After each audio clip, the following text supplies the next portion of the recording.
विजयादशमी का पर्व सत्यनिष्ठा का पावन प्रमाण है। श्री रामायण कथा अतुल्य बल वाले रावण पर श्री राम की विजय के प्रसंग से हमारी दृष्टि सत्य की अजेयता पर ले जाती है। 10 सिर और 20 भुजाओं वाला, लोकजयी, शिव भक्त, स्वर्ण नगरी का अधिपति और स्वयं यमराज को भी अपने अधीन कर लेने वाला रावण परिवार मारा जाता है। और उसे मारता कौन है? कंदमूल फल आदि का आहार करने वाले तपस्वी वनवासी जटाधारी श्री राम। इससे यही सिख मिलती है कि बल मात्र इंद्रियों में निहित नहीं है, बल्कि इंद्रियों के संयम में निहित है। रावण के पास समस्त भोग ऐश्वर्य विद्यमान थे और श्री राम सारे सुख भोग त्याग कर संयम और तप का जीवन जीते रहे।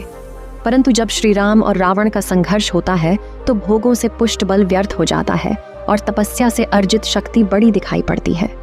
इसी बात को लक्ष्य करके कहा गया है कि श्री राम के जैसा बर्ताव करना चाहिए, रावण के जैसा नहीं। श्री राम कभी नीति के धर्मानुशासन का उल्लंघन नहीं करते।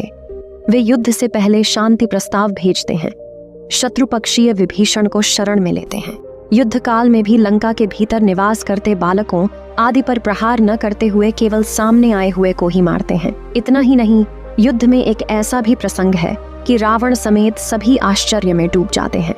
एक दिन युद्ध स्थल से थका विपादग्रस्त रावण महल आता है तो मंदोदरी को आशंका होती है कि आज फिर कोई प्रियजन युद्ध की भेंट चढ़ गया है।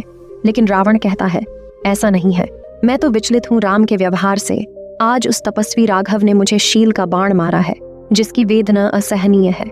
निःशस्त्र होकर रथ से नीचे गिरने पर भी मुझे मारने के स्थान पर उसने मुझे छोड़ दिया और कहा कि लंकेश, अभी तुम युद्ध करने में समर्थ नहीं हो और मैं रघुवंशी होकर असमर्थ को नहीं मार सकता।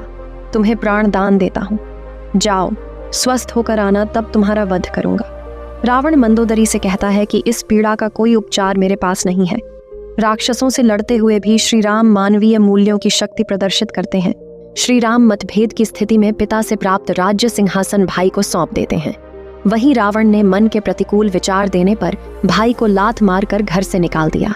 श्री राम अपने सभी निर्णयों के लिए अपने सहयोगियों से विमर्श करते हैं, जबकि रावण युद्ध काल में भी अपने हितैषियों की बातें नहीं मानता, बल्कि सही होने पर भी नापसंद बात कहने के लिए उन सबको फटकारता भी है। यह सुविदित है कि श्री राम अपने बल से सहज ही रावण को मार सकते थे, परंतु उन्होंने ऐसा नहीं किया। समाज में धन, स्त्री और शांति का अपहरण करने वाले रावण के विरुद्ध श्री राम ने एक लंबी विचार यात्रा निकाली। इसमें वनवासी, गिरिवासी और वानर भालुओं तक को उन्होंने एक सूत्र में बांधा और अन्याय के प्रतिकार के विरुद्ध एकात्म कर दिया। 10 इंद्रियों को मुख बनाकर भोगों में प्रवृत्त दशानन का श्री राम ने संहार किया। स्वर्णमयी लंका को रावण से जीत कर भी विभीषण को दान करते हुए श्री राम ने यह संकेत दिया है कि मनुष्यता संस्कारों का भोग करने से संरक्षित होती है। सोने की नगरी का राजा तो राक्षस ही होना चाहिए। महर्षि वेदव्यास कहते हैं कि श्री राम का अवतार केवल राक्षसों के वध हेतु नहीं हुआ, यह तो मृत्युलोक में मनुष्यता का शिक्षण करने को हुआ है। विजयादशमी का बारंबार आख्यान हमें उन गुणों के सम्मुख ले जाता है जिनसे तपस्वी श्री राम राजा राम के रूप में लोक वंदित होते हैं, जिन गुणों से वे अजेय और अनुपम हो जाते हैं। रावण के वध के बाद श्री राम विभीषण से कहते हैं कि मृत्यु के साथ ही वैर का भी अंत हो जाता है।